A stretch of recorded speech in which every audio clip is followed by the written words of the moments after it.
Oftentimes we think of emotions as kind of interfering with our cognition, getting in the way of high-quality, clear-headed thinking.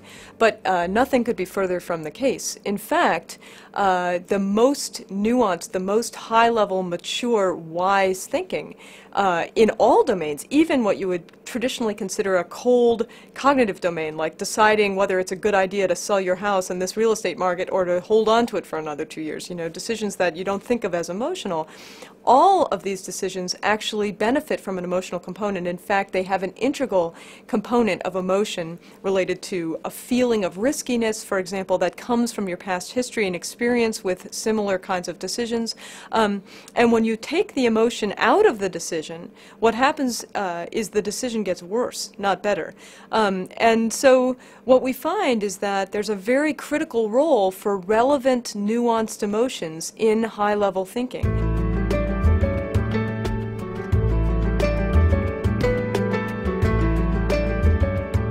Being a happy and a healthy person is being able to regulate your emotions, and that does not mean simply putting the kibosh on them and trying to stamp them out so that you can make clear-headed decisions. In fact, there are certain patient populations with particular kinds of brain damage who actually have a kind of a dissociation between their emotions, so to speak, the driving aspects of their emotions, and their high-level decision-making, and they end up anything but good decision-makers. These people actually become somewhat psychopathic, and they don't make good decisions in business or other kinds of analytic contexts either, because they don't have a sense of riskiness or a sense of what's relevant.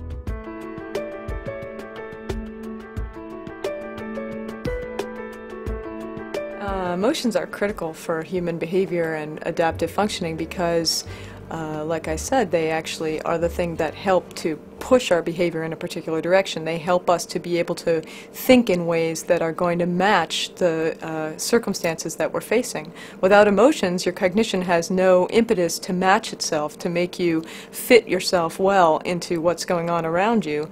And in the most basic sense, emotions keep you alive. They're the things that keep you out from in front of moving buses. They're the things that keep you out from off of the edges of steep cliffs. And they're the things that make you fall in love and have families, but they're also the things that steer your everyday thinking and decision-making from moment to moment. And without them, it's impossible, actually, to live.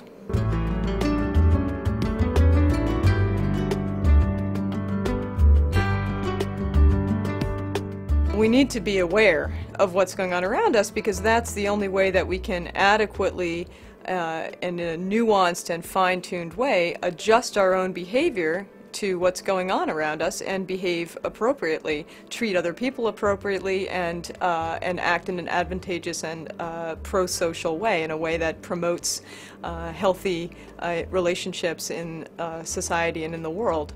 And the only way that you can do that is to be constantly evaluating and assessing the situation around you, and part of that is a kind of an emotional awareness. Although I would caution people not to separate emotional awareness from other kinds of awareness as if it's something special. Being emotional is really a piece of cognition. It's about being able to accurately take the perspective of other people, understand why it is that they behave the way they do, predict the kinds of things that they're likely to do next, and use that to adjust your own behavior and your own learning around the social context. Being able to accurately predict and take perspectives of the people around you is very critical, because it helps you to know what's about to happen and adjust your own behavior. If you don't do this well, then your life feels out of control, because you can't adequately predict what's about to happen, and so things take you by surprise, and that can be very disorienting and even traumatic in the most extreme cases.